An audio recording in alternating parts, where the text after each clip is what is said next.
What's happening in Crimea right now? Please explain. This year, the tourist season in Crimea will only be for our drones. It looks like Crimea is going to turn into an island.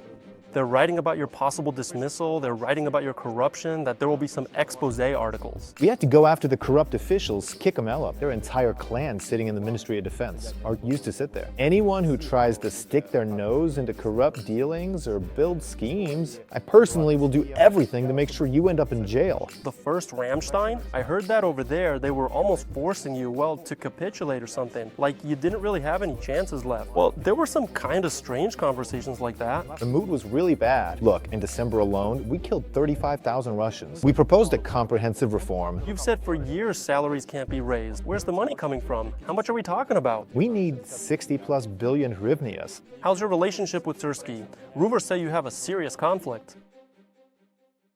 5 months ago, Mykhailo Fedorov became the youngest Minister of Defense in our country's history. What did he inherit? A budget deficit of 300 billion hryvnias and a personnel shortage of about 200,000. And on top of that, Kyiv was on the verge of a blackout while other cities were being hit by Shaheds. And he received the tough, straightforward task from the president to solve the problem with the territorial recruitment centers, TRCs. 5 months have passed, and Fedorov wanted to make the Ministry of Defense not just an organization that simply follows orders, but one that creates its own strategies, its own vision of the war, and basically something we haven't heard from any of the previous ministers. This is the first interview with the new Minister of Defense, and right now you'll hear what has worked out and what hasn't yet, and why.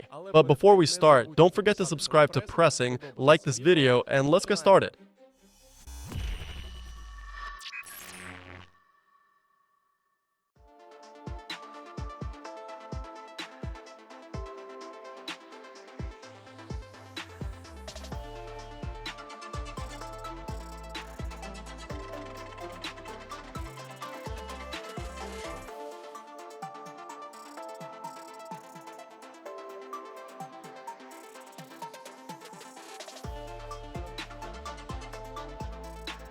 You've been living at such a fast pace lately. You were already hard to catch before, but in the last 6 months, it's been almost impossible. How's your life changed? And when you wake up in the morning, don't you ever think, why did I get myself into all this? Because your position is probably the second most stressful in Ukraine, right? After the president. Well, I think the Commander-in-Chief's job is even more stressful. Overall, no. I haven't thought that way for several months now. Just kidding. No, honestly, life really has changed, especially compared to working at the Ministry of Digital Transformation. Of course, the level of responsibility is different, the level of challenge is different, so naturally, life has changed, but basically, I'm restructuring the system to focus more on strategy, reforms, policy, and let's say addressing the fundamental problems that existed in the Ministry of Defense. So with each passing month, it gets easier in this regard. You came to the ministry and changed almost everything completely. You want to set the pace, to build strategies. The ministry didn't do that before. It received orders and carried them out. And that's it. How does the system fight against you? Because I think not everyone likes what you're doing. It's a complete revolution. We came in already having a certain vision of what to do.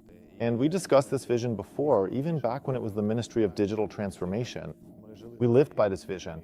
We discussed it with the president at the staff meeting and made decisions about it. This is the opening of the drone market, the launch of the drone production line, the large-scale procurement of NRK last year, and the opening of other markets. We lived according to a certain plan and still took part in the war, even from the side of the Ministry of Digital Transformation, as a member of the staff. We crash-tested this vision as much as possible. That's what we call it. Airland economy. We'll talk about this more later, separately. So what is the essence of this vision?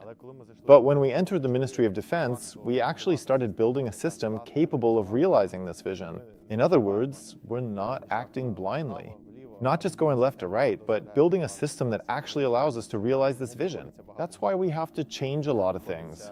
We have to impose a management system.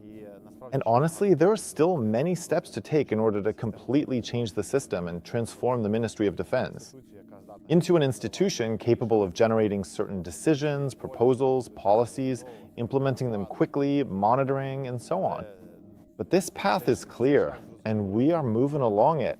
Let me ask you in simple terms. You came in, as they say, brought in the techno-hipsters, and here you have these old generals in uniform. So, like, how do they even precede you? For example, you're not really a military person, right? But you're the one building the war strategy. Well, it's hard to say that. I'm not a military person. Yeah, since 2022, if you look at all the projects we've carried out, I mean, our projects have taken out more Russians than, let's say, the projects of many people who've been in the military for a long time or have worked at the Ministry of Defense. That's why we were accepted just fine. But of course, with many people, we just can't find common ground. There's the old school, the new school. You can call it whatever you want, but we can defeat Russia if we act asymmetrically, win in every innovation cycle, take care of every one of our soldiers, and constantly find solutions that aren't obvious on the surface. For example, like when Starlink was shut off for the Russians, that radically changed the situation. We'll probably talk about that today as well. So, of course, ideas like these are generated by people with a certain profile and specific experience. That's why, naturally, we have to change a lot of people. Moreover, the Ministry of Defense has the largest budget of all the ministries in the country, and there are a lot of different corrupt interests surrounding that budget. We have to fight the corrupt officials, kick them out. There are entire clans sitting in the Ministry of Defense, or used to be. So, from the perspective of anti-corruption work, we have to do our homework as well. There's a vision for the war, what needs to be done. There are decisions that need to be made. And then there's the homework, when you stay after regular working hours and start dealing with the fundamental things. How to move everything to tenders, how to fight the corrupt officials, where the information leaks are coming from, how to find out who's leaking, who belongs to whom, who appoints whom. So there's this whole layer of work that isn't military, isn't for the public, it's not on the surface, and you can't just say, today we fired 5 corrupt officials connected to this company. It's just routine work that you do every day. In 5 months, have you caught anyone red-handed, corrupt officials and schemes? We have caught people.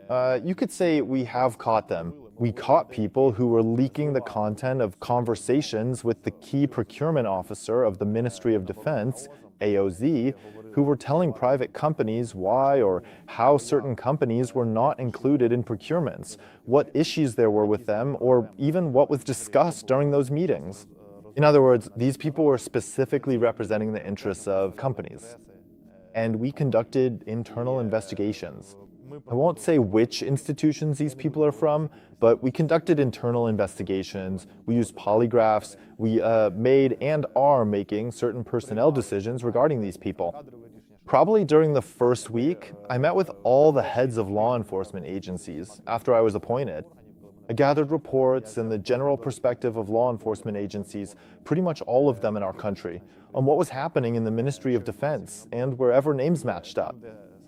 This concerns the procurement officer of the armed forces and the Ministry of Defense itself. I suggested that everyone take a polygraph test. Some people refused and were immediately dismissed. Some took the test and were dismissed, and some took the test and stayed on the job. So, if we talk about it, situationally, there were a lot of different interests from various companies and people that were right on the surface. But we need to change the foundation of these problems. Yeah, that's why we're switching to tenders now. That's why we held the first tender for artillery, for the 155 long range. Now we're moving on to the first large-scale tender for drones. We'll be purchasing 150,000 mine strike drones and copters through a tender. Here we need to build the right institutional things so that this works without manual intervention and without my subjective judgment about who is a corrupt official and who isn't. By the way, in the very first month, we also gathered the entire ecosystem of the Ministry of Defense. That's thousands of people. It was basically impossible to gather them all physically. We just held a Zoom meeting and I sent a message to everyone saying, look, we've come here to carry out this vision, and we presented the vision for the war. The president approved it. We have the authority to implement this, and anyone who tries to stick their nose into any corrupt dealings, build schemes, or tries to defend private or personal interests, I will personally do everything to make sure you end up behind bars and never get out. And I will personally deal with every person who does this. And actually, it worked pretty well overall, because I saw how the culture started to change at every level. But obviously, we need to implement processes. It's not just about internal communication, it's a management system, it's tenders, it's about rebuilding the Ministry of Defense from scratch. Well, okay, someone doesn't pass the detector. What happens next? Do you just fire him? There are different cases. Well, of course, first and foremost, we do fire them. Separately, law enforcement agencies work with these people. Sometimes, there may have already been investigations into these people, considering that I had met before and was given information about what systemic problems exist in the Ministry of Defense. There are other types of punishment if it's just information leaks. So, it depends on the situation. But first and foremost, of course, these people need to be dismissed, and then law enforcement should deal with them. Has anyone been arrested yet? Not so fast, but I hope they will be. Actually, I'm sure that someone definitely will be arrested. The government approved your army reform, but last Friday I just opened some Telegram channels and saw how some channels, which I assume are working in sync, started interrupting you in a pretty slick way.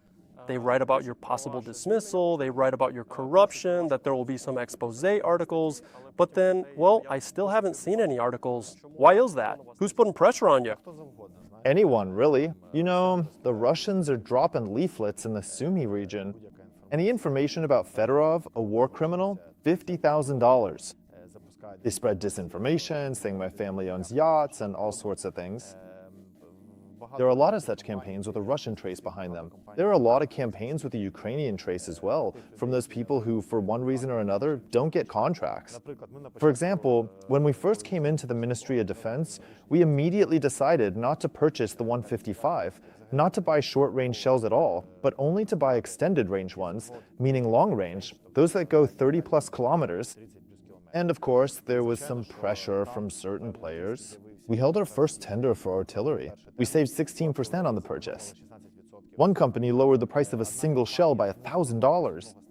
Just imagine that. I mean, we're buying hundreds of thousands of shells. $1,000 off each shell just because the right procedure was followed. So overall, thanks to this procedure, we saved over $100 million. That was just one purchase. And it turns out that now there are people who realize that the system is working differently. They're starting to hold tenders for drones. Well, for example, there was another interesting case recently. We made our first tenders for pickups, 5,000 pickups. We also plan to do a few thousand more pickups, as well as motorcycles, ATVs, and so on by the end of the year. And so there was a tender tailored for ATVs, where the technical requirements specified that only those with a special spot for electronic warfare equipment and so on could be purchased. That adds $7,000 to the cost of each ATV, making it $17,000 instead of just $10,000. And we have to catch these things, change them, and make sure there are no such tailored requirements. And that saves literally millions of dollars. So there's still a lot of homework to be done here. Basically, we want to move all key positions to tenders over the summer. That'll help save money. So where could the attacks come from? Well, from anywhere. I mean, we've started these fundamental changes, so basically we're more or less ready for this. You mentioned the shells. There was a lieutenant general named Denindo. There was talk about him too. Various schemes involving shells. The question is, there's this scheme in Ukraine, you get involved in corruption, then you go into the army, and then for a while, any investigations against you are put on hold. Well, that's not exactly a super reasonable scheme either. People like that hide out and they can keep being involved in corruption in the army. Look, that's not really my area anymore. Yeah, the policy regarding this specifically, that's more the job of the law enforcement system. My job is actually the opposite, to use different methods to attract people to the army and improve the recruitment and mobilization process. Preferably not in that way. So that's really not my area anymore. But honestly, the army shouldn't be some kind of excuse to punish someone either. But on the other hand, corrupt officials shouldn't be hiding in the army either. So of course, that's definitely a problem. And the military law enforcement service works to help law enforcement return people who have hidden in the army. Every week, there are a few people who are taken who are removed from the army by the military law enforcement service so that law enforcement can prosecute them. So this process is more or less clear. And if there is a trial and a punishment, there is a procedure for removing these people from the army. Everyone understands that there were schemes in procurement when kickbacks were involved. I know you conducted an independent audit. There was a deficit of 300 billion hryvnias. Do you understand how much corruption was eating up? What percentage was it? Is there a more or less accurate figure for all these procurement schemes, or for something else that's inefficient? Let me put it this way. I believe that thanks to tenders, you can save up to about 20% on procurement. And if you conduct tenders properly, with the right technical requirements, by communicating with the market, and by setting up fair, competitive rules, and we already have experience in this, because we did it before the Ministry of Defense and in the Ministry of Defense, you can save up to 20% of the budget. This year, we plan to purchase drones for, I can't name the exact amount, but it's tens of billions of dollars. Just imagine 20% if everything is purchased through tenders. In other words, that's a lot of money, enough to carry out army reform, invest in new areas, develop ballistics, or other innovative things. That's why it's so important to overhaul the procurement system. And there are a lot of people who don't want this to succeed. But I think we'll push through and make it happen. There is no other way. At every stage, I constantly explain all the details to the president, how everything is happening. He keeps saying, keep going, push, push, keep going. And that's why I think that if we have this kind of political will and support, we'll push it all through. Because, of course, from different agencies, including law enforcement, there are all sorts of signals like, don't do this here, stop here, this isn't necessary, you need to relocate here, you don't need to do that here, you need to buy this equipment here. So, I mean, there are a lot of different topics and areas that, let's say, nobody really knows about publicly, but where certain work is being done right now to achieve results. We're recording this video right after the government passed the army reform. It was a complicated process, and it took quite a long time. Our video kept getting postponed, and behind the scenes, right before this decision by the Verkhovna Rada, there were always these kinds of conversations that this is all great. One question, where are we supposed to get the money for all this? About the army reform. Deputies have said for weeks, things are fine, but funds are lacking. They've long claimed there's not enough to raise salaries. Where will this money come from? How much are we talking about? For us to launch the first stage of the army reform, we've already passed the regulatory acts, we've already announced it, and this reform will start in June. We've been working on it for the last, 4 months. We started working on it right after I was appointed. This year alone, just to carry out this reform, which I hope we'll discuss in more detail, we need 60+ billion hryvnias. We're finding all this money within the Ministry of Defense itself, thanks to the fact that we're stopping purchases of things we don't actually need to buy. We're holding tenders and starting to save money wherever possible. In general, we're building everything to be as data-driven as possible, that is, based on data. In about 4 months, we've digitized everything we possibly could, from the front line of combat to all supplies.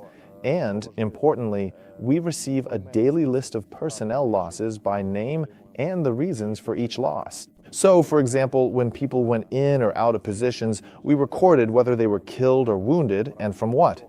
FPV drones, artillery, and so on. In other words, we've done everything possible to digitize all the data so we can make the right decisions. That's it. And so, thanks to high-quality data, we understand what we need to buy and where we need to invest. And thanks to internal optimization, we found this money. Because if we had waited for someone to come and give us a budget, or for partners, or I don't know, from some other source, well then we might not have been able to start the reform this year, and we might not have managed to start it at all. So, of course, we won't be able to make everything perfect for everyone or raise everyone's financial support in the very first step.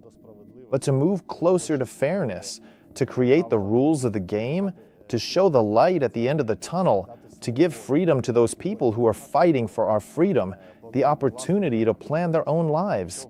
For this, we have found internal resources and will continue to find them for all the next steps of this reform because, well, we have no other way. Our people there are, let's say, our main tool and asset, which allows us, and today continues to allow us, to seize the initiative from the Russians, to strike the Russians, and ultimately to end the war justly.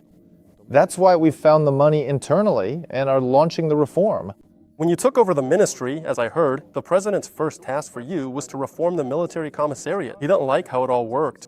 As I understand it, this reform is a consequence because you can't just change the name of the military commissariats to something else and expect it to work. Yes, I am very cautious in general when it comes to the topic of mobilization and recruitment, because there are military personnel who, together with the police, are actively involved in the mobilization process today, and the military commissariats, together with the police, are carrying out this process. There are certain military plans that need to be carried out. There are operations, there's a specific mobilization plan, and in order to achieve these military objectives, the military understands that there is this path, like how many people are needed and by what means people are recruited. But we approached this issue more systematically, and looked at what does the mobilization funnel look like? Who are these people? Where do they end up afterwards? In which units? How many people go to the SCZH and how many are only partially fit? And which brigades receive people? And why do people go to the SCCH? And why, and there are many other reasons. And we proposed a comprehensive reform, which will first and foremost allow us to solve the issue of infantry on the front line, to provide truly decent salaries for our infantry, and to attract a sufficient number of foreigners to the defense forces of Ukraine.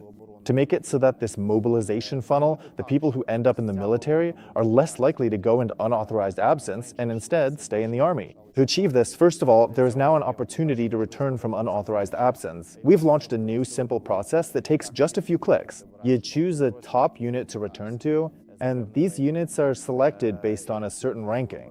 There are automatic transfers within the Corps, and let's say within the physical Corps, not the legal one, but within the Corps where it is stationed and which brigades come under its operational command. The possibility of automatic transfers is there so that fewer people go into unauthorized absences. Because when you take away a soldier's freedom, there's a clear correlation. The more transfer requests are denied, the more cases of unauthorized absence increase. And we need to provide an opportunity to fundamentally solve these problems for the military in order to reduce the number of unauthorized absences. Next is mission control for infantrymen, so we can understand how many infantry are actually on the front line and how many times supplies like food or ammunition have been delivered by drones or logistics vehicles to the front line, or how many logistical operations have been carried out to deliver everything needed to the first line. And then to introduce completely new contracts for the infantry. 10 months for infantry who are already active service members, and exactly 14 months if you are a reservist and want to transfer to the infantry or become an assault trooper, then a 14-month contract. And in this, we see that the average salary is about 300,000 hryvnias per month for an infantryman, and for assault troops, it can be 350, 400, up to a maximum of 460,000 hryvnias. It depends on the number of assaults, on search operations, on the number of days spent on the front line. So this is quite a competitive salary in the world, probably one of the highest military salaries in the world. If we're talking about the infantry, and most importantly, the infantry now has the opportunity to leave the service and get out, because it's impossible to be an infantryman in modern conditions for more than 1 year, because getting into and out of positions is a separate and difficult operation. This can take a week, 10 days, even 15 days. It's a tough job, you know? It requires coordination, the work of the whole brigade to get the infantry in. And, well, it takes a huge effort from many people and units. And we're also introducing a 2-year contract. There hasn't been a contract like this until now. With a real deferment, this is an opportunity for those liable for military service to join the army and sign up, which is important and something I think many service members still don't understand, because we're only just starting to communicate and implement this topic. The opportunity for every service member, doesn't matter if they were mobilized or are already under contract, to sign a 2-year contract and then get a deferment afterward. And this will mean that all military personnel will finally see the light at the end of the tunnel, and this certain freedom and the ability to plan their own lives. As the president announced, starting at the end of this year, there will already be a partial discharge from service, well, a discharge from service for some of the people who were mobilized, those who are already participating in the full-scale war. There will be two criteria: the length of service, that is, the longer you serve, the sooner you will be discharged, and the number of days spent in combat. So, for example, people who have been serving since 2014 and experienced the full-scale invasion will, of course, be discharged from service sooner. The number of these people will depend on the situation on the battlefield, whether Russia announces a mobilization or not. So there are a lot of different nuances, but the opportunity to even talk about this today is emerging, and I am confident that these steps will be implemented. And this is only the first step of the army reform, as we call it, the transformation of the military. The next step will concern the process of mobilization, recruitment, and the transformation of the territorial recruitment centers. But we have to solve the fundamental problems. We have to make sure that our army is combat ready, can stop the enemy, and can strike the enemy. And that's why we started with the first step, which is fundamental for this. And it's important that we see the reality of bringing such a number of foreigners into Ukraine. And we are opening the market in general for the creation of companies that will be engaged in recruiting foreigners, so that 20 to 30%, maybe up to 50% of the people on the front line among assault troops would be foreigners who, for such a high salary, are fighting in Ukraine. And maybe I missed some projects there, because there are more of them, right? But this is the fundamental idea behind what we are doing. And the next step will be, we will begin the transformation of the mobilization process itself after completing the first step, the groundwork. Okay, about the funnel. Now let's break it down step by step. You've calculated the funnel. Out of all those mobilized, approximately what percentage actually make it to the front line of combat? Well, we can't discuss that publicly. We clearly understand this funnel. We know this percentage. We know how many times people go to the position. We know, on average, how long infantrymen stay on the first line and how many times per month assault units attack on average. So basically, we understand all this data. When we were designing this reform, we took all this data into account. We can't talk about this publicly because it would give the Russians an opportunity to understand our mobilization, how many people don't make it to the front line, and so on. Roughly speaking, we can say that it's not even half of the people End up on the line of combat contact. Well, of course we can say that. How many billions were spent on people who, in reality, were just caught somewhere and then ended up escaping anyway? Well, that's a really high percentage. Everyone understands that. Well, when a person goes to the SCZH, they don't get paid a salary, but resources are still spent to find the person, to start training them, and so on. So, of course, a large amount of money is spent on, let's say, the process itself, which doesn't actually lead to any concrete results. So we understand this funnel. We launched a separate project called Mobilized Check-in to understand how many people received a draft notice, how many then ended up at the Territorial Recruitment Center, the Military Medical Commission, how many made it to the training center, and how many didn't make it from the training center to their brigade or military unit. Why didn't they make it? And there, we also found a large number of different anomalies that we're looking into, like when a person was mobilized but then didn't end up in a military unit, yet they're not listed as wanted in the Unified State Register. So they're kind of considered as absent without leave, but they're not officially wanted. In other words, a lot of the data wasn't digitized. So we need to bring order to this area. And that's exactly what we're doing. You mentioned there were problems with procurement, with schemes. There are schemes here as well, even from the other side, when someone is building a business out of it. In fact, it's almost like human trafficking going on there. Everyone understands this. Stories about people getting out of vans and so on. How difficult is it to fight this? Because at some point, it became so widespread, in my opinion. Look, I think the fundamental problem of the Ministry of Defense was this. The responsibility for mobilization was shifted onto the military themselves and the police. And the fundamental policymaker, like the Ministry of Defense, did not propose a way to solve the problem on the front line in the army regarding the number of personnel in order to restructure the very process of forced mobilization that exists today. And so, of course, it would probably be convenient for me to come in and say, that's it. Like, the TCC is just a purely corrupt racket, we're shutting it down, not doing mobilization anymore, and now only recruiting, right? But the question is, how many people do we need on the front line, and how many Russians are we killing to keep them from advancing? And how many people do we need to mobilize? And many other questions that we broke down and figured out for ourselves. They gave us the answer that we need to take this first step and then move on to transforming the very process of mobilizing people. And you can't change this process if you don't have a proper contract, if there are no service terms, no deferment afterwards, no possibility to transfer, no guarantee that if you signed a contract for a specific specialty and a specific brigade, you'll actually serve there and won't be sent to some other position. That's why it was necessary to solve these fundamental problems. And in the first stage of the reform, we proposed solutions to all these critical issues. Obviously, you keep track of the money, you keep track of the budget.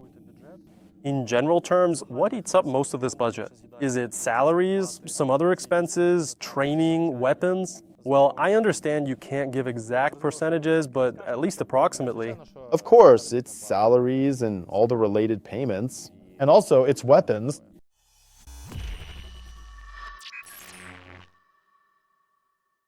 And a significant amount of money also goes toward repelling attacks from enemy drones. And each of us can help shoot them down. All you need to do is stop by OKKO, fill up with pulse fuel, and 1 hryvnia from every leader will go toward the Dronefall initiative. This is a joint project between OK and Come Back Alive, aimed at intercepting as many Shahed, Zala, Orland, and other drones as possible. For example, I filled up 20 liters and 20 hryvnias went to Dronefall. It might not seem like much, but thanks to both our small and large refuels, we've already managed to raise over 400 million hryvnias. And throughout the entire project, more than 40,000 enemy drones have been destroyed.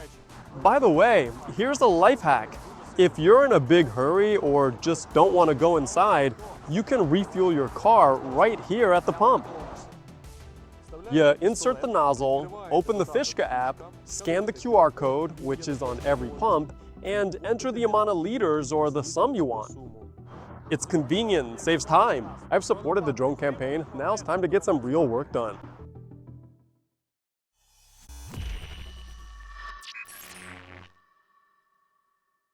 You said you want a lot of foreigners. They were happy to come in 2022, but then a lot of them ended up disappointed. They wanted, to get a passport, some kind of legal grounds to stay in Ukraine. But that didn't happen, so they left. How do you find them abroad now? How does that work? Say you go to like Colombia, does some kind of Ukrainian recruitment center open up there, or is it a totally different setup? Yeah, well, let's not get into the details here. This is already a well-established process. There are already several institutions in Ukraine that run recruitment centers, bringing in foreigners by the hundreds, and they've already brought in thousands. There's a well-established process, how they arrive, how to handle translators, how much logistics cost, how much training costs, and so on. In other words, there's a well-established process. But in Ukraine, everything works where you give people freedom and set clear rules of the game. That's why, for example, we recently opened up the private air defense market. Already 30 companies are operating. Before that, it was the drone market. Before that, the market for ground platforms, the artillery market, and so on. A private market in competition. And we decided to do the same in the foreign worker market, so that a company could get a license quickly and transparently, receive 300,000 hryvnias for each foreign worker they bring in, and make good money on every foreigner. Payments will be made gradually so that the quality and training, let's say, are part of how effectively the company handles this task. And we are confident that there will be dozens of companies bringing in thousands of people every month who will serve in Ukraine. Because once again, salaries on the front line are now becoming super competitive. Secondly, a market is emerging for these companies that will bring people transparently, without corruption, without any shady schemes. In fact, we essentially introduced a new procurement procedure for services in order to launch this project. A resolution on this will be adopted in the near future.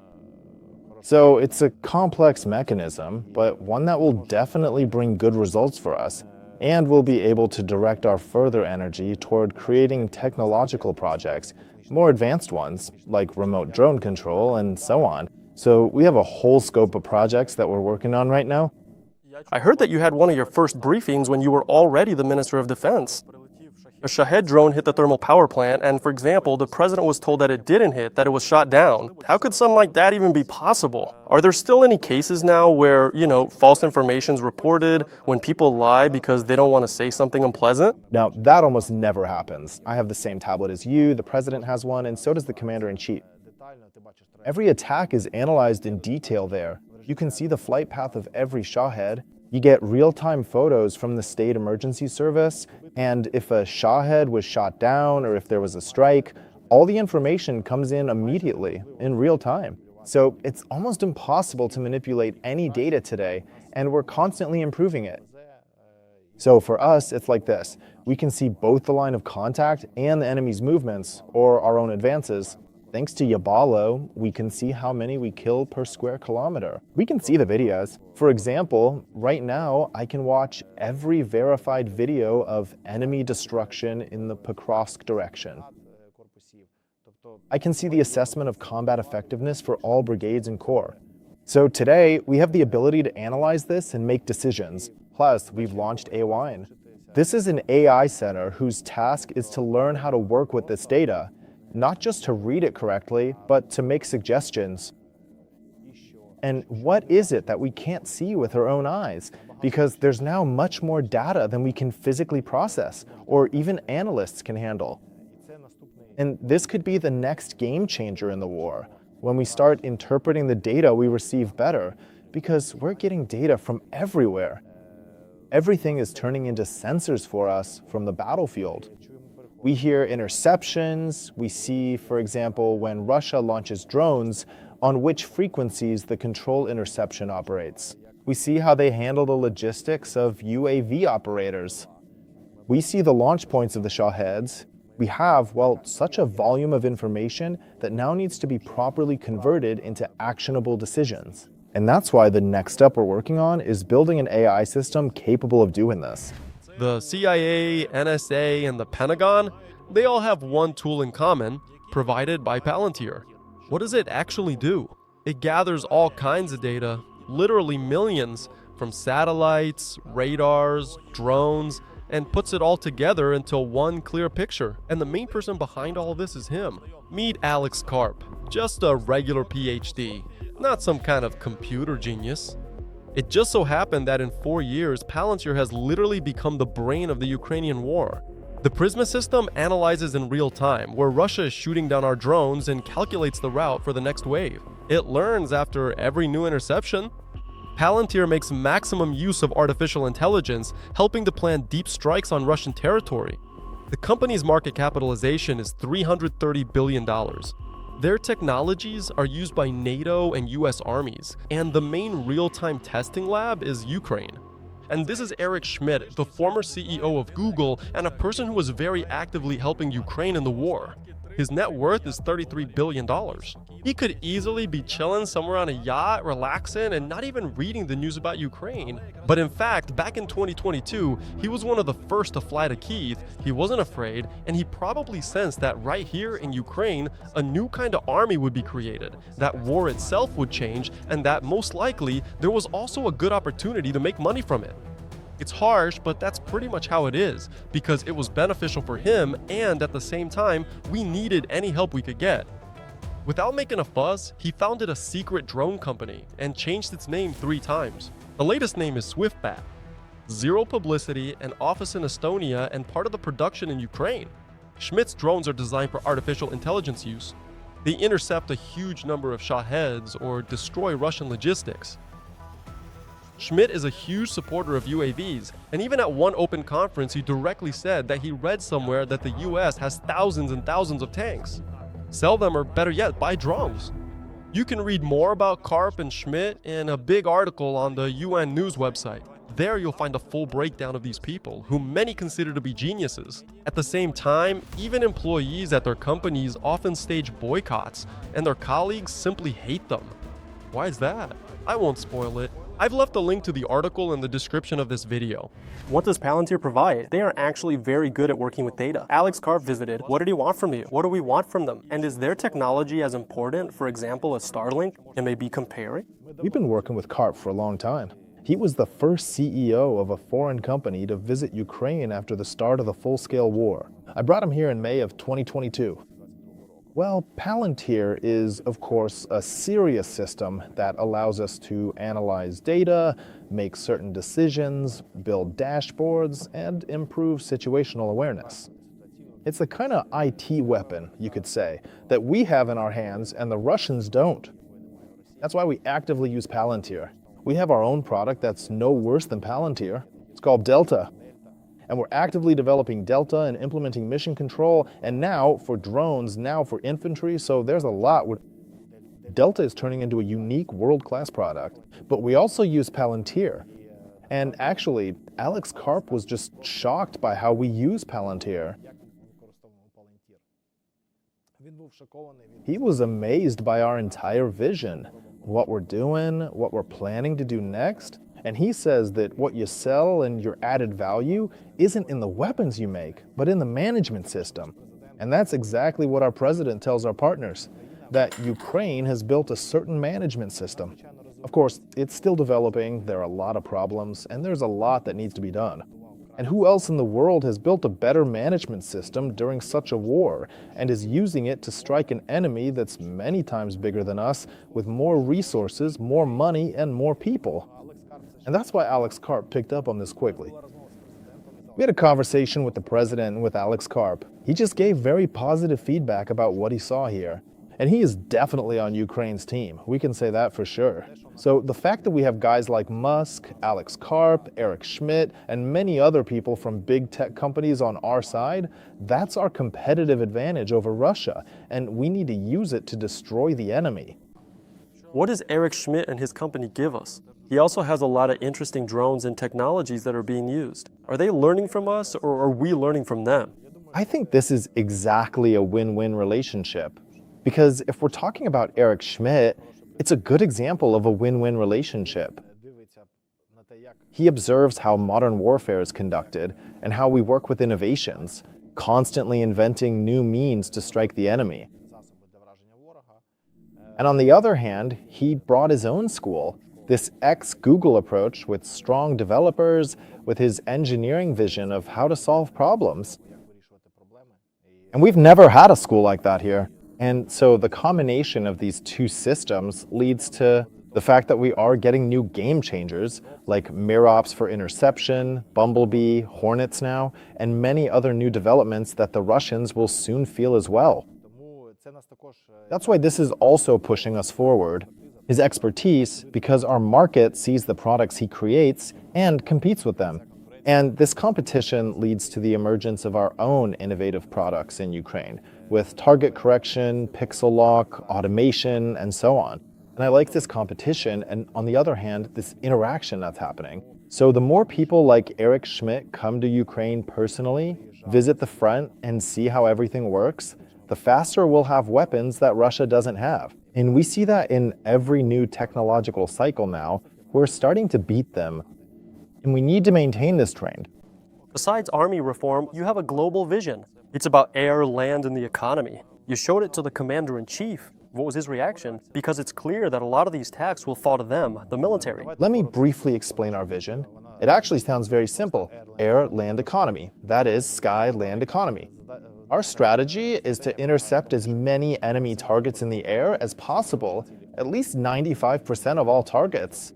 That includes drones, cruise missiles, and ballistic missiles. The second point is to stop the enemy's advance and push them back from certain occupied territories. And we won't go into details about exactly where, how, and so on, but there is a specific plan here as well. And to eliminate at least 200 occupiers per 1 square kilometer of advance. To make it so that, for them, the cost is too high to move through the territory of our country. And the next goal is to make it so that Russia doesn't have enough economic resources to invest in the war against Ukraine. And at a certain point, they simply have to stop because they can't finance the war anymore. And all the projects we implement, all the policies we create are focused specifically on these 3 directions. There are also 3 key questions that form the foundation of all this. The first is, To do everything data-driven, meaning to rely only on data. Why are we losing people? Why exactly here? How many? What were the reasons? Who commands these people? What is the difference between specific units? What are the flight paths of the Shaheds and missiles? Why do we shoot them down here but not here? In other words, to know everything about any domain of the war. The second is win-win cooperation with our partners. Not just being the ones who ask them for resources, but being the ones who provide added value. That's why we're launching a data room there, where we provide and train our partners' AI models. That's why we deploy test units on the battlefield to test our partners' weapons. That's why we share data and information about how the war is developing. Because our partners are funding a lot of different innovative projects. Overall, the budget of our country now also includes a European loan. We need to be a full-fledged partner and build the war. And third, it's about winning in every technological cycle. We cut the Russians off from Starlinks. We immediately gained a decisive advantage on the battlefield because the Russians couldn't replace Starlink. They don't have an advantage in Middle Strike now because they don't have satellite communication. They've encountered a lot of problems. If you look at the number of square kilometers we've liberated compared to what Russia has occupied since January, the situation has changed dramatically. We started losing territory 3 to 5 times less than before. And May actually became the month when we deoccupied 100 square kilometers more than Russia managed to occupy. And everything lined up very well with the operations planned by the Commander-in-Chief and the General Staff, because the start of the offensive operation probably coincided with the Starlink shutdowns. All of this, in essence, worked together in a kind of multi-domain way. The courage of our soldiers, planning, proper preparation, plus the lack of communication among the Russians, plus middle strike operations that are being carried out, plus increased purchases of drones on fiber optics. All of this has led to us seizing the initiative, and now we're starting to strike the enemy and open a new window of opportunity to talk about peace. And we can see that our president is doing everything possible for this, initiating this conversation on various platforms. But this is the kind of systematic approach that we are implementing. And so if we go back to the airland economy, to this plan, it is broken down into a large number of different projects that we are implementing. And then the task is to move step by step in order to achieve our goals. Because in order to stop the enemy's advance, it's necessary to address the issue of reforming the core, so that the core become responsible for the sector they are positioned in, and so that they have all the resources needed to carry out their tasks. To do this, we need to solve the problem of mobilization, because if Ukrainians are united, if there is this unity and this national resistance, Russia will never be able to do anything to us. We will keep beating them in this direction. To do this, we need to kill at least 30,000 Russians, or better yet, 35 or 40,000. And actually, our ambitious goal is 50,000, because that's the only resource they can't quickly replenish. And that's why we need to keep doing this.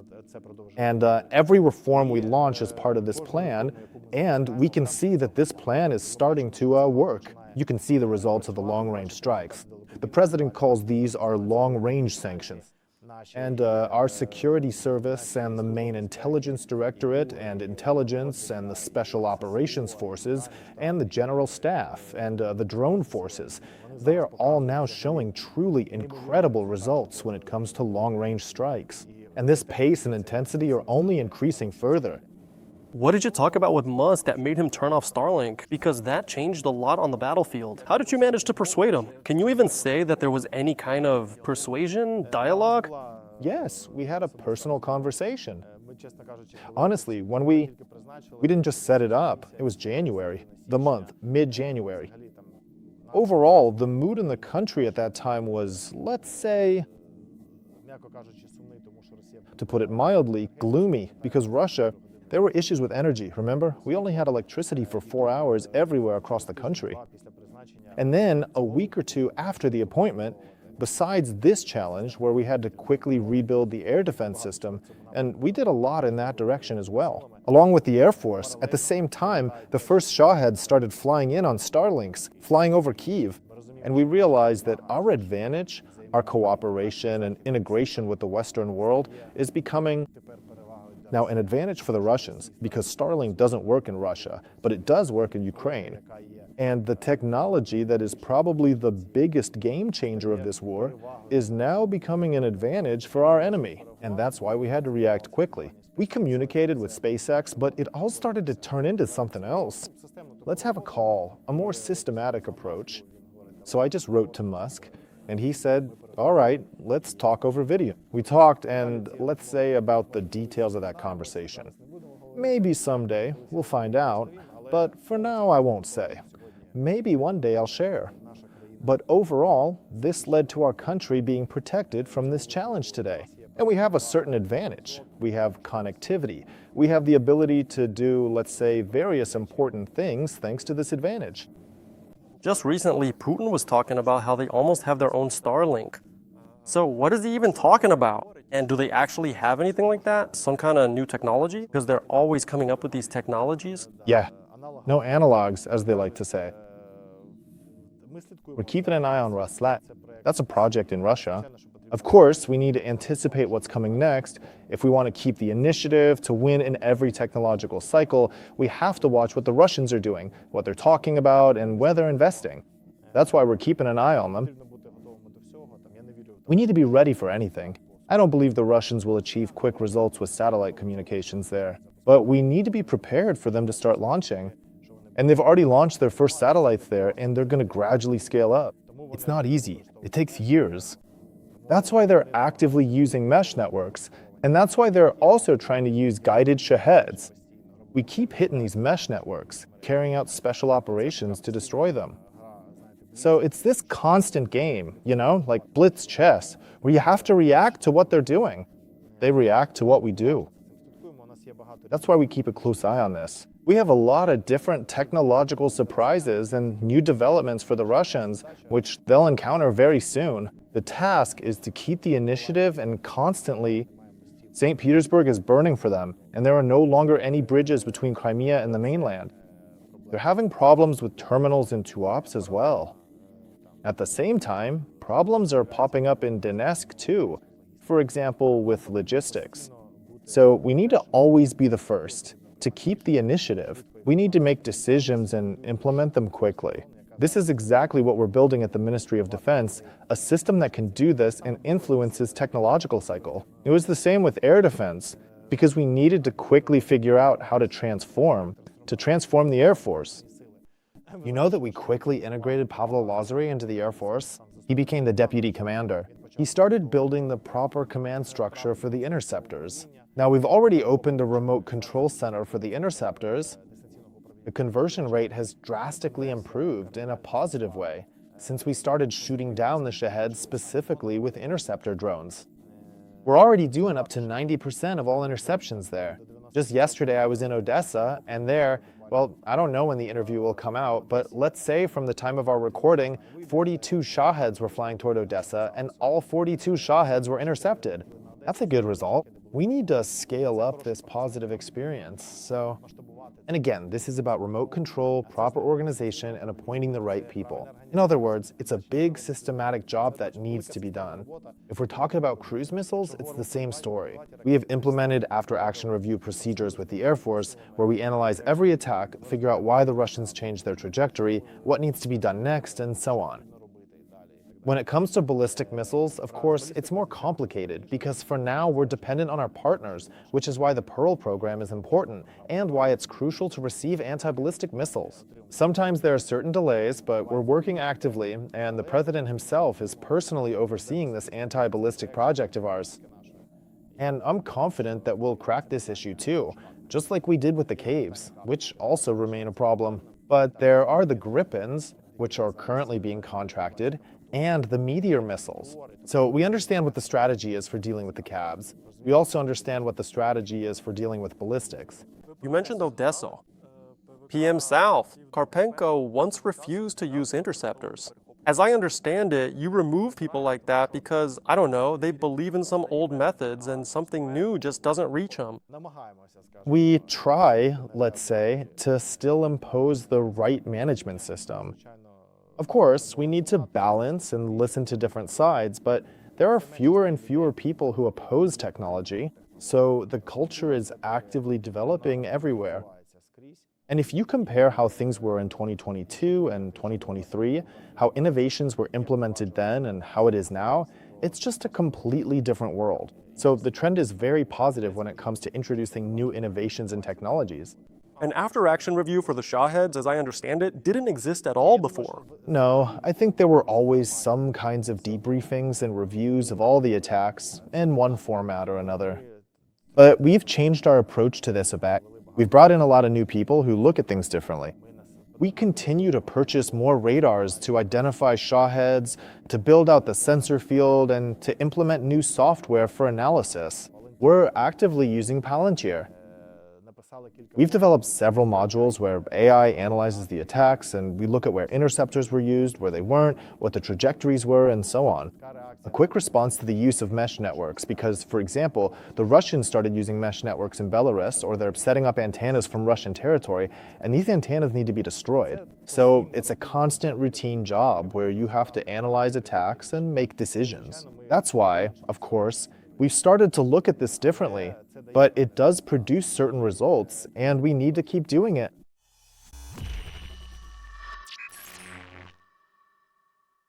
Tell us a little about exports. It's a very broad topic. How does the government see this in general? Because there have already been cases, as the president mentioned, where, for example, factories for interceptor drones were secretly built. Basically, the government doesn't make any money from this. It's done without its knowledge. How is all of this actually going to happen? We're not just going to sell drones, but also, I don't know, the technology itself, the ecosystem? The model's very simple. We either buy or release. This applies both to joint productions and to products and components. The government either buys it out or says, right now we're not ready to buy, but be prepared to sell to us in 3 months or 6 months, and lets it go. Or sometimes it just buys everything, and that's it. So we either buy the product or we let it go. We do this as automatically as possible, so there's no human factor involved. No authorities who could, for some reason, block exports for someone. That's why the procedure is transparent, innovative as well, and exports will only be open to those countries that have signed a drone deal with us. That's important. Several countries have already signed. I think that in the near future, dozens of countries will sign this drone deal. In fact, this is a certain kind of proper capital for the president as the representative of our country. Because in order to get PAC-2 or PAC-3 missiles for the Patriot system, or additional financial resources, we need to provide this added value to our partners. And when you're negotiating with these partners, you need to have, as Trump says, some cards to play. And the president signed strategic documents with our partners, which state that these countries are simply obligated to help our country for 10 years. And thanks to this document, export opportunities open up for our partners. That is, they can build something together with us, either buy a product or create joint companies. And this is exactly the architectural framework for opening up exports. And our task is to make everything as digital and transparent as possible so that exports are released to companies without any barriers. And right now, this regulation is about to be adopted by the government. These documents are not like the Budapest Memorandum, one thing today, another tomorrow. Are there any guarantees for all this? Today, we have a plan. If we're talking about this year, our plan is ambitious. It's to receive $60 billion in aid from our partners. And many countries have already announced this aid. So we already see about $40 billion announced, plus the European loan. That already comes out to even more than $60 billion. And about all these countries, so the ones helping us the most are Germany, Norway, the Netherlands, Sweden, and Denmark. These countries are planning for the coming years. That is, in their budgets for 2027, even for 2028, there's already a line item for aid to Ukraine. And it's important that these budget items are filled with real money. So today, the trend in general is normal. More countries, of course, are looking at how to bring in technologies from Ukraine and create something else for themselves. And that's why we need to strike the right balance here. Right now, of course, I'll soon be attending probably the third Ramstein, or maybe it will be the third Ramstein. And, the first Ramstein started right at the beginning of February, shelling in Ukraine. There was also a very heavy attack right before Ramstein itself. There were a lot of ballistic missiles, more than we were receiving. In one night, more ballistic missiles hit Kyiv than the number of anti-ballistic missiles we were getting from our partners in a month at that time. And the situation was like this. They looked at us and said, well, things are tough for you there, so maybe it's time to sit down at the table. We said, of course, the president is doing everything to achieve a just peace, but we cannot and will not surrender the country. That's why we need a just peace and real negotiations. But we showed him this vision and said, look, now we're going to do this, this, and this, and it'll start working, and the situation will change. Then at the next Ramstein, the situation was, well, better. And they were like, oh, there's progress happening. By the third Ramstein, the situation was already much better. And there was consistency in the actions that were presented there and what was actually happening on the battlefield. And this consistency, well, it's just a direct correlation. That's why we are now seeing a lot of international articles and messages from our partners. The communication's abrupt, saying it's a turning point, that Ukraine has seized the initiative. Ukraine has a window of opportunity. Ukraine has seized the initiative in this direction, in this area. Ukraine has improved her. Today, we have every opportunity to build these relationships with our partners. Our partners are starting to believe more that a just peace is possible in Ukraine. We can end the war from a position of strength. And the task now is to keep them engaged in communication, to build these relationships, to secure additional resources, to invest them wisely, to provide added value for our partners, and in doing so, to strike at the Russians. The first Ramstein, I heard that they were almost forcing you, to some kind of capitulation. Like, you didn't really have much of a chance left. There were some pretty unclear conversations like that. The mood was really bad, and we had to show the numbers. Like, look, in December, we killed 35,000 Russians and seriously wounded many more. So the situation isn't like that. There's still potential. If we do this, this, and this right now, the situation will completely turn around. Of course, they looked at it skeptically, but now I don't see that anymore. I don't see that kind of mood. The mood is completely different now. The mood is very optimistic, but it's important for us not to stop, but to keep doing everything we've planned. We need to make the fundamental changes we've started, and then everything will be fine. Then we'll be able to achieve a just peace. We're almost done talking about the air. What's happening in Crimea right now? There's a lot of attention, a lot of things flying over there. Basically, that's what's happening. Crimea is being isolated by drones. And it looks like, in the near future, Crimea will turn into an island. And this could lead to some very unexpected consequences for the Russians. I can't say anything more, but the only thing is that, as a state, we did the right thing. Overall, we planned our purchases for this year back in February. We didn't have the money to make those purchases.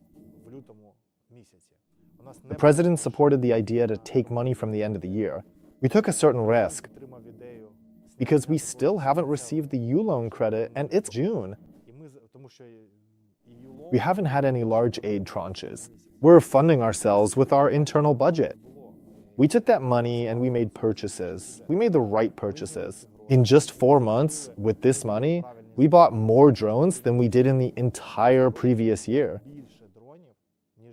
And here's the thing. Let me highlight what we focused on drones with fiber optics, on middle strike, and we contracted them. Well, I won't say how many, but that's 300% more than in the whole previous year. Alrighty, but we've only just started contracting. We're still continuing our work on the middle strikes, a lot of NRK for reconnaissance and many other directions as well. But what we did back then is now starting to pay off because the supplies are coming in. And I'll say more. Maybe you saw the news. We announced the logistics lockdown. These are additional direct funds for the units that are actively using mid-strike. So while we're purchasing hundreds of thousands of mid-strikes, at the same time, we're giving direct funds to the units that know how to quickly buy and use mid-strike. For the Russians, hell is beginning, one that's very hard to deal with. And this is a window of opportunity. We have it at this very moment. Logistics are being cut off, Crimea is being isolated, and this is happening in the east as well. There's a direct correlation between how much we hit their logistics and how many assault actions take place on the front line. And let me tell you even more. Recently, together with the Defense Forces, we carried out an operation. This is a continuation of last year's operation. Last year, we called it Ashan, and this year it's Ardashan. This is an operation where we accumulated specially manufactured drones and intelligence information. And last year, in just 3 nights, we destroyed almost 800 units of Russian armored vehicles. Was this called a drone assault operation? No, it was purely a drone operation. 800 pieces of equipment in 3 days. And the next mechanized assault, this was in May of last year, the Russians only started doing that in October. So for half a year, there were no opportunities at all. Why didn't we do this earlier? For 2 years now, our colleagues have been asking, why can't 100 drones fly in at once and burn everything down? This was almost 1,000 drones in 3 days. And last week, we carried out the next stage of this operation, called Artashan. Over the past 6 months, a special shell was developed that destroys the barrel of artillery. Because in reality, it's very difficult to destroy artillery with a regular shell or by dropping something from a drone. You can just shake it off and keep using it. A special shell was developed, and in just 2 nights, 250 Russian artillery units were destroyed. There is video confirmation for all of it. Of course, it was a special shell and so on. And now, because we see that we keep losing people, according to the data we've gathered, unfortunately, we continue to lose people, including from artillery. And in some areas, that's more than 10%, and sometimes it reaches up to 20% along certain sections of the front. That's why we simply went ahead and destroyed 250 enemy artillery units in just 2 days. And this also affects what happens on the battlefield. We've made a lot of changes with the mining on the front line, and together with the Commander-in-Chief, we carried out a special operation there. We won't go into detail about it, but it has to do with mining the front line. So, actually, these kinds of asymmetric actions, these approaches, are what have given us this certain advantage right now. And I am confident that our military, our defense forces, the general staff, and the Commander-in-Chief will find a way to use these results on the ground and turn them to our advantage. But this year, the tourist season in Crimea will only be for our drones. One of your advisors said that Crimea is just the beginning. I have a good advisor. I support my advisor. Okay. What is your relationship with Syrskyi like, in general? Because there's a lot written about it. You haven't talked about it at all for many months. The media spreading rumors that you have some kind of serious conflict, that you barely even speak to each other. What's really going on? Well, in reality, look, he's the Commander-in-Chief of the Ukrainian army, which is fighting the enemy and defending our freedom. What kind of relationship could there be? We might have different views on certain issues, like army reforms or on some innovative matters and so on. And sometimes we might even have different opinions or some disagreements, but nothing can stop us from fighting the Russians. So, of course, I have my own views on how certain things should be done. He has his own. We have some communication, but we never let it get to the point where our defense capability or effectiveness suffers because of it. These are, well, quite constructive dialogues. Sometimes there are things we don't like, but overall, we won't give the enemy the chance to ruin our operations or the intensity of our actions because of some internal issues. That's why we find solutions. Just a few days ago, we agreed on a new project together. This is the basic level of support for our brigades. Each brigade will receive a predictable number of drones and NPK every month. The corps will have predictable supplies, in other words. But it took us 3 months to agree on this. We had different opinions about what percentage, for whom, and how. Could we have agreed on this in a week? We could have, but in the end, we agreed anyway. But our main task is to stop the enemy, defeat them, and, of course, maintain leadership in the army. Because today, there are a lot of corps and brigade commanders emerging who need support, who need to be given freedom, who need to develop. We need to create a meritocratic system based on data, where resources are distributed fairly and there is less manual management. But I am confident that we will build all of this. And the Ukrainian army, which is already the strongest in the world, will become even stronger. One more question about Syrskyi. The media reports that when you took office, you wanted to change the Commander-in-Chief, mentioning Ballistic and Drapati as possible replacements. Were there such discussions? And how does he, in general, view your vision? Because it's important. Does he support it or not? On my first day in office, I showed this vision to the Commander-in-Chief. There were no objections to this vision at all. In fact, it's much more detailed than what we're discussing right now. There's a lot in that vision about the technological aspect, that we need inexpensive missiles, and right now we're actively developing cheap missiles for intercepting Shaheds and cruise missiles. There's a lot about remote control in the battlefield, about mining. There are a lot of different directions there. So once again, I want to say, I'm not deviating to the left or right from this vision. Of course, it's constantly being updated, but that's the direction I'm moving in. As for other rumors, who talked to whom and so on, I don't even want to comment on that. There will always be some kind of discussions about something. Let's look at the battlefield. Today, everything, all the indicators are on the battlefield, right? And we'll see, when analyzing whether everything is moving in the right direction or not, both organizationally and ideologically. You know, you really rely on numbers.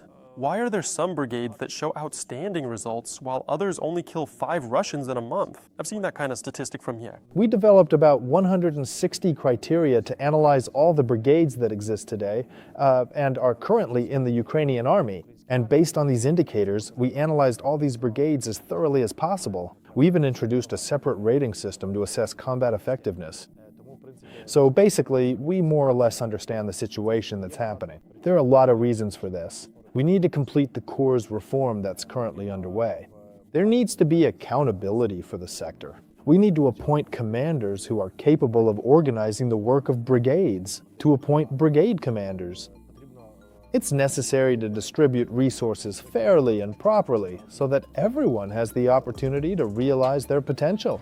By the way, you can also influence Russians and help destabilize the enemy's rear. That's what Krapta does. It's a team that works on Russians through social media. And by the way, you can also take part in this. This is real work, and you'll get paid for it. But most importantly, you'll be making a real contribution to the defense forces right from home. Want more information? I've left the QR code for you. Scan it and you'll find out everything. I've asked you a lot about the private sector, about drones. The private sector has really proven itself in this war. What about the state sector? What's going on with the state-owned factories? Because up until 2022, in the early years of the war, there were a lot of managers at these factories who, it seemed, were working for Russia rather than for Ukraine. And there really were people working for the Russians, and now they're in pretrial detention. I have my own philosophy about this. It's about opening up markets, giving as much as possible to the private sector, creating competition, moving everything to tenders, and making purchases based on price and efficiency. That's why state-owned enterprises honestly can't keep up with this pace. We do have some great state-owned products that are destroying the enemy. There's some that are still developing, some that are just doing business, I don't know. And let's say some that really should be in jail. So there are different ones, but still we see that today, more than almost 100%, 25% plus of the enemy we are destroying with products created by private companies. We're intercepting Shaheds and missiles with products made by private companies. But we also have a lot of good R&D, which I hope will become part of our country's equipment in the future. We have the same Neptune that has proven its effectiveness. We have Lyuti, drones that have also shown their results. So you can't just say it's all black and white when evaluating state-owned companies. But they definitely need reform and a different approach in order to improve their performance. And right now, we're working on helping them take this step forward. Believe me, there are a lot of challenges there. Ukrainian ballistics, the Hrym-2, which people have been talking about for years now, are there private companies involved? Is it already available? Will it be ready soon? Or is it still a long way off? Only the president can present here. What about Ukrainian air defense? The president says it's being developed and private firms are working on it now. In general terms, we are the first in the world who cracked the topic with donor interceptors, and we already have probably 50 companies that produce them. We have cheap missiles that are produced by both state-owned and private companies. We have issued a large number of grants for this, and now we've started actively testing cheap missiles to shoot down Shaheds and also cruise missiles. We have several systems being tested, both state and private, against cruise missiles as part of our own air defense systems. And what the president announced, the big anti-ballistic project, does exist. And I'll say this, it won't be the only one. There will be several consortia developing anti-ballistic projects. That's why there's a separate air defense program, and it's moving forward actively. Let's judge by the results. We'll communicate how the interception rate changes, and we'll test everything. But I am optimistic that we will push through many issues that haven't been resolved for years. The last thing you talked about was the Russian economy. Oil refineries are burning, that's great. Again, how much does this actually affect their economy? Because it seems to be holding up, but more and more Russians are starting to complain every month. They're complaining. They're complaining about the strikes, about things burning and smoking. They're starting to not like it. Right now, because of the Middle East conflicts, Russians, according to our estimates, can make up to $150 million a day. That will mean tens of billions of extra dollars to wage war against our country. We need to keep doing this, hitting the Russian economy, imposing sanctions, fighting the shadow fleet. A lot of international work is being done in this direction. And the only thing I want to say is that we are on the right track. We've already done a lot, and we can see what's happening even with fuel. Now, both in the south, in the occupied territories, in Crimea, we see that all of this is working. And somewhere, both exports are stopping, and there are problems with the shadow fleet. That's why we need to keep doing this. There's a certain plan for this. Our defense forces are handling it perfectly. The president is personally dealing with this issue. So in this direction, the intensity will also increase. The Russian fleet, why can't we completely take it out? I mean, like the tankers. Well, we see that our partners have started detaining ships. And the trend is also positive in this regard. So we're communicating with our partners. The Ministry of Foreign Affairs is working with our partners, and the president is involved at his level too. So there is pressure on the shadow fleet, and there's movement there as well. Look, this is a separate major project. There's an understanding of how to push through the legal framework, working with partners, what needs to be adopted in their legislation, which courts should be involved there. So the Security Service of Ukraine is actively working on this. There is pressure being applied there, and the Russians definitely feel it too. So this area is actually very active. You've had a lot of positive moments, but there have also been negatives. For example, the assassination attempt on your advisor, Flesha. What will your response be?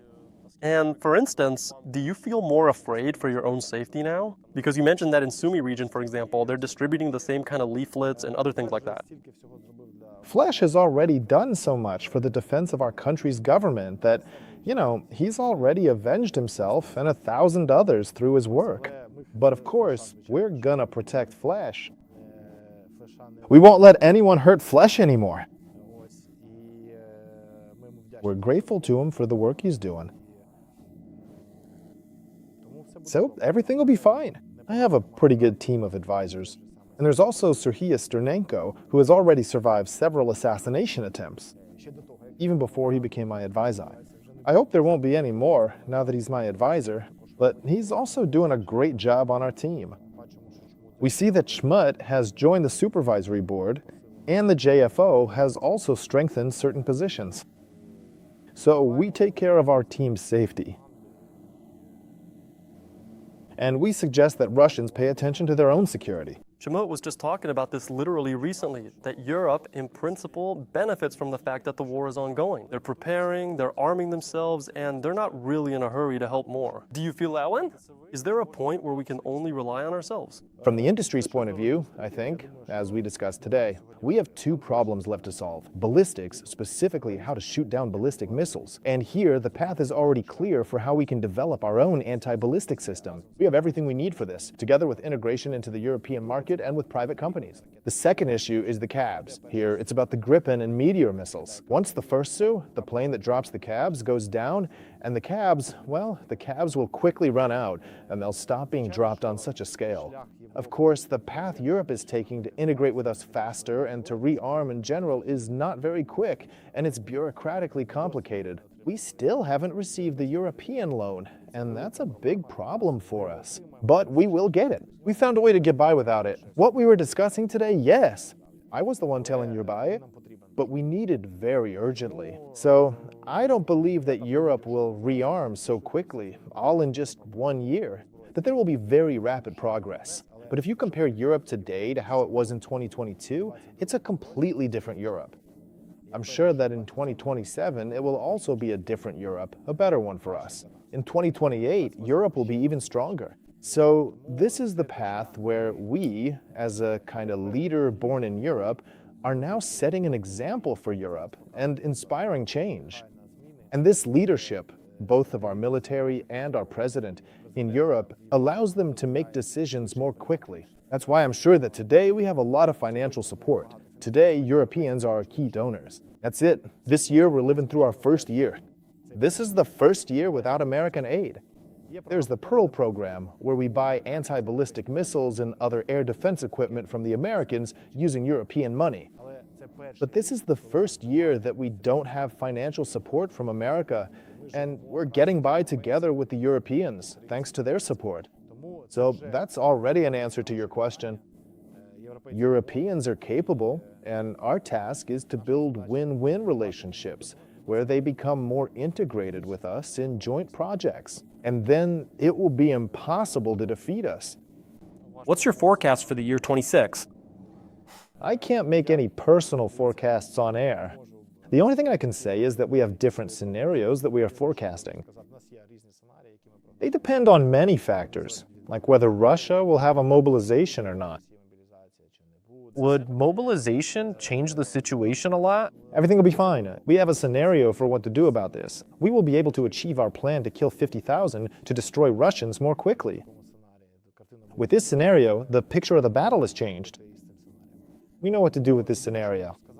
So the only thing I can say is that in all the domains we've talked about today, we have made some progress, and we have a window of opportunity. We won't let the Russians close this window of opportunity.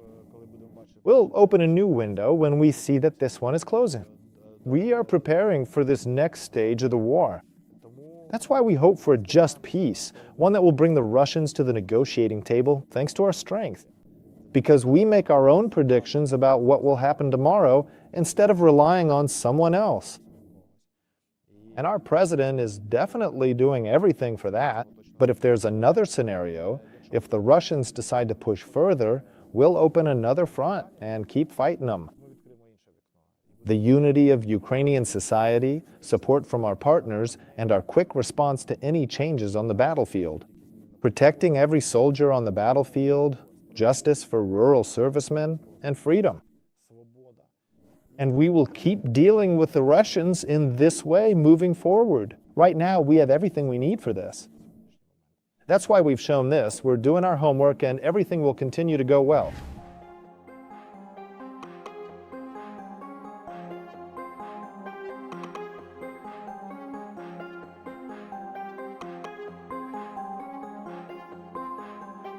Germany is helping us the most in the world right now when it comes to money, and Defense Minister Pistorius came to visit.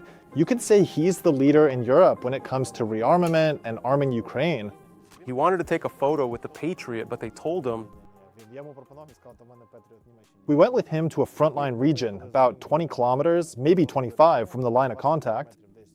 And he ended up right in a drone assault unit, which we support a lot. That's Code 9.2.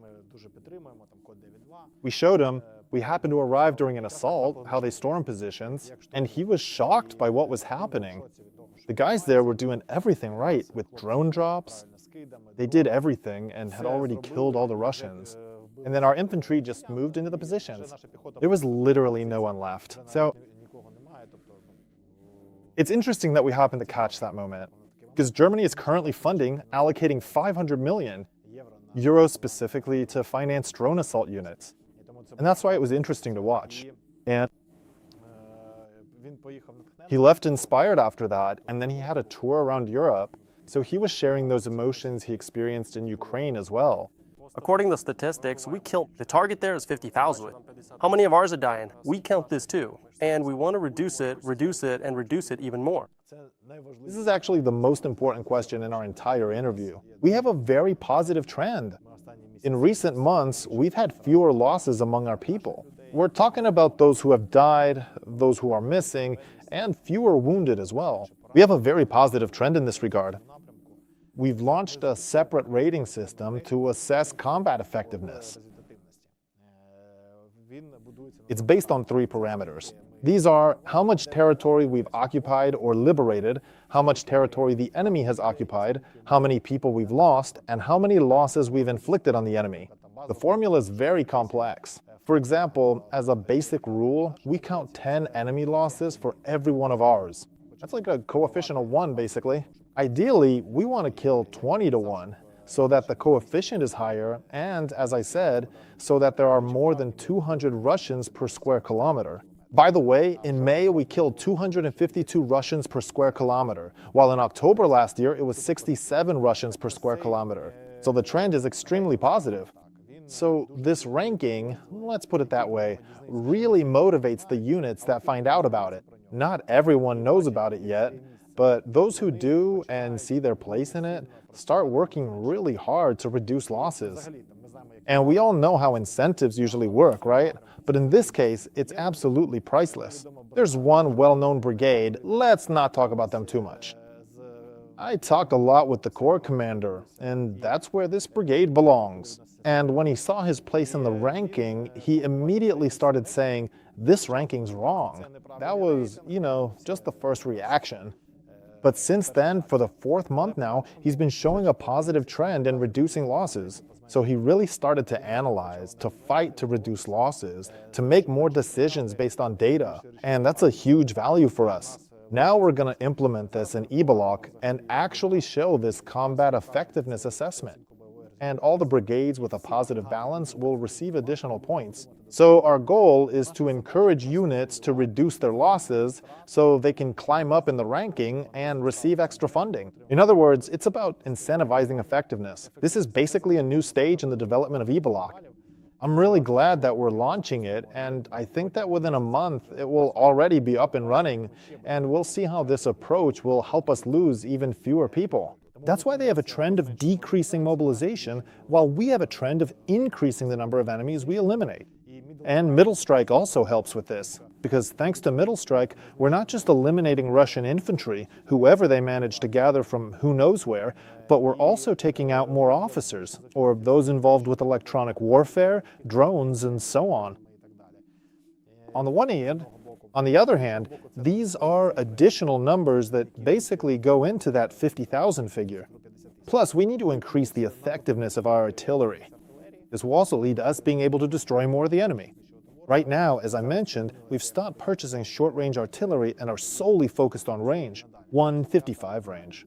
And there's a plan for how we can use artillery to destroy even more enemy positions, stop their advances, and so on. So all those myths and legends about Fedorov being against artillery are just, well, They said you don't like tanks or artillery, that you're only into drones. Like Schmidt?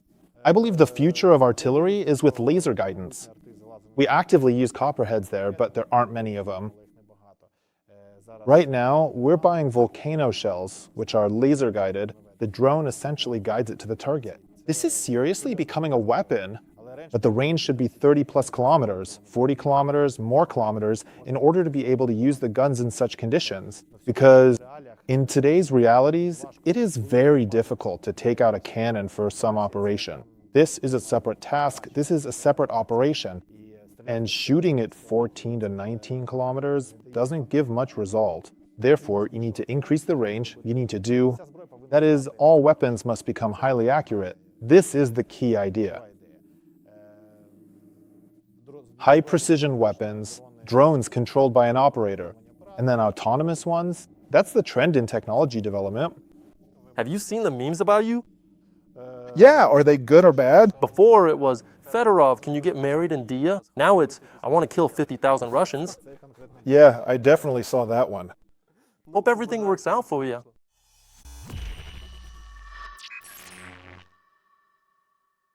I hope you enjoyed this video. Don't forget to leave a comment about what you thought of the material, and of course, like the video. Subscribe to the Pressing channel and share your honest opinion in the comments. How would you rate Mykhailo Fedorov's work during his first 5 months as head of the Ministry of Defense? Що ви кажете, в Криму буде весело? Чудово.